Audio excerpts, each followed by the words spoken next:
There's going to be some tough guys in there. Palmer always goes for it. Smaji has certainly done well before, but number 4 all the way to the right there on the inside, he is by far the heavyweight in this qualifier. He doesn't have 2 or 3 other guys or a Dietrich in here to mess with. Oh, and a little hesitation, it looked like, off the gate, and that's going to be a Husqvarna hole shot. The number 40 machine of Gary Sutherland. Wow, Wally getting a little bit out of control. Aaron, nice correction to stay out of that mess. Wally kind of got lucky there. He just gassed it up the log, and the bike did a 180 perfectly. But Jeff Aaron around the outside. A lot of riders electing to use the inside of that corner and placing a foot on that log, but we saw Blazuziak and there Aaron going a little wider in the second line. It seems to be working for them. Yeah, see, Aaron is just taking his time. Palmer down again. Smaji back there getting hung up in that, but Aaron was just patient there. He just went, okay, I know these guys are going to make their mistakes, and he's right, you know. And in his little interview, I mean, he talks about how tired you can be at the end of the race. Forget the end of the race. You can be that tired and gassed right now. And your E3 running order looks like this. Aaron, Sutherland, and Smaji on the outside looking in.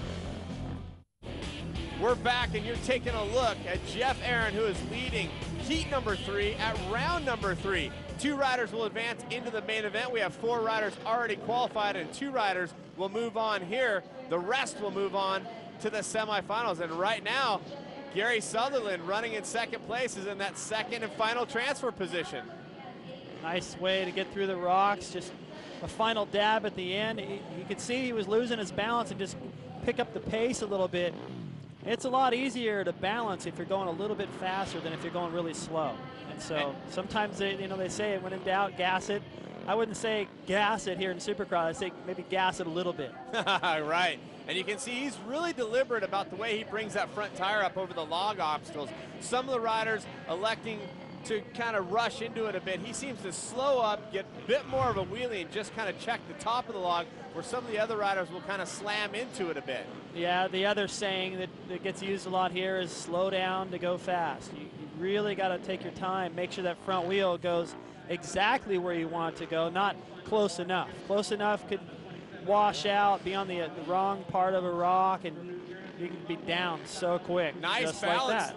Nice balance there for a second. We saw Smaji holding the bike up, virtually stopped, and then as he went into the next obstacle, not able to keep the momentum going and falling over. Doesn't get past though, but definitely lost a lot of time. So.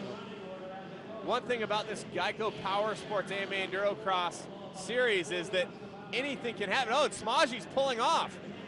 So it looks like Smaji has elected to pull into the pits. He wasn't in qualifying position, and think maybe he wants to work on the bike or save his energy for that semifinal. Yeah, maybe a little bit of both. He just realized it wasn't happening. It's not going to happen, so why go out there and chance messing the bike up? Give yourself more time to make those adjustments. And, you know, while he does that, take a look at the mastery and the balance of Aaron. Feet up. Look at the riders going down all around him. Tucks that front wheel right around that sharp corner right there.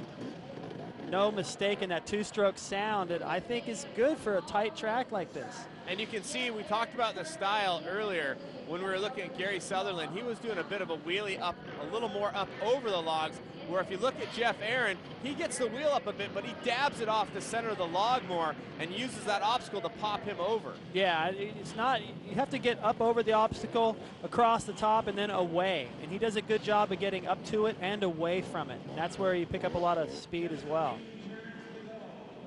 And the water obstacle, not as much of a factor as we saw in the last round, with a lot of water being spread around, the riders jumping into it, water splashing everywhere. Tonight, a little bit less of an issue, but this entire track so tough as Jeff Aaron takes the win, and we see Gary Sutherland having a bit of drama, running in that second and final qualifying position as he heads towards the end of the race.